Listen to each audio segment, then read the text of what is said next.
అందరూ అయితే ఏం చేస్తున్నారు? ఏం చేస్తున్నావు వంశీ? ఆమ్లెట్ అయితే చేస్తున్నా చూస్తున్నా అనమాట. మీరక్క?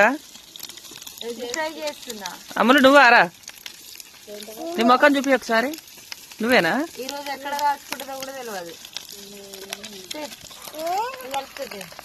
గ్యాస్ అయిపోయింది కదా, అందుకే పొయ్యి మీద అయితే వండుకుర్రు అనమాట.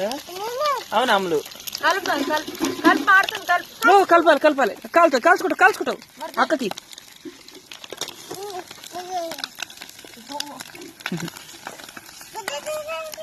గుడ్డంట పట్టుకో.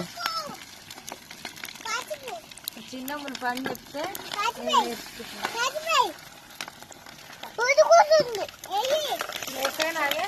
కూరలు నాకు నేర్పిస్తారా మీరు అట్టలే